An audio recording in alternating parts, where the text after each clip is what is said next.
What if the crisis had come from the perspective of commodities? What would have happened to us? So over the years, decades, we have not really structurally transformed this economy. We haven't diversified this economy. Earlier, I spoke about the lack of fiscal connectivity, transportation, and the rest of them. So if you are determining national resilience for crisis management and strategy, the building blocks goes beyond just focusing on one product or industry. You are looking at diversifying your economy so that shocks in one line of the economy, once you lose in one line of the economy, you also gain from another line of the economy so that your resilience is a bit more stronger going forward. Then you're also talking about social cohesion, right? Social cohesion. And once you are doing all of this, you are doing so to ensure regional balance. There is a lack of regional balance in our development strategy. And once it happens that way, you realize that when there are crises, we have internal migration because the impact becomes more in certain districts and regions, and therefore there's a migration to urban and peri-urban areas where there's unlimited infrastructure and the rest of them. All of this, we need to look at that broadly. And apart from that, we're also even looking at national or natural disasters. We don't have the shocks. With minimal rain in Accra, every place is flooded. You can't be talking about resilience. So I think that this is a conversation we need to sustain. And we're also talking about governance, effective governance, transparency, disclosure, direct investment, portfolio flows, and private capital.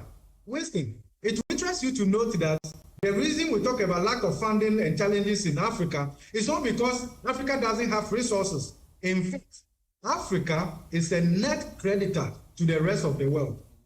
Africa is a net creditor to the rest of the world.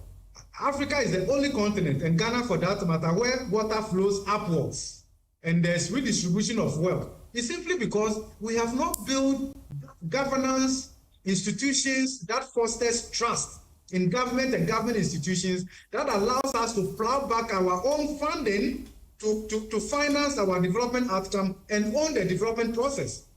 So at the end of the day, even if you check in Ghana here, and that is why some of us were so much against domestic debt testing.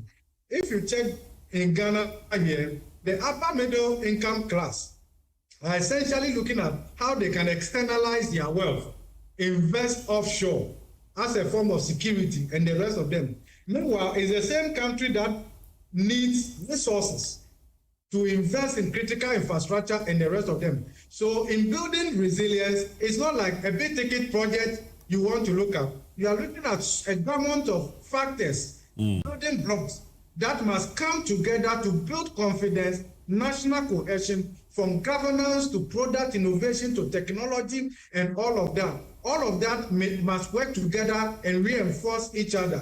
Then you are saying that you are building national resilience. Otherwise, we can talk about funding maybe strategic reserves with oil and the rest of them. If the micro regional level issues are not addressed with, we will still be affected, impacted more, and Ghanaians will be exposed. Okay. So that's why I'm saying that we should adopt an effective economic governance approach. Infrastructure transformation, product diversification, structural transformation as a package to resilience rather than an isolated case of, let's say, strategic reserves with oil. I'm not saying it's not important, but you can have the oil. The lack of fiscal connectivity, the cartel in the transportation, and all of that will take a lot away from cushioning the average Ghanaian. Okay.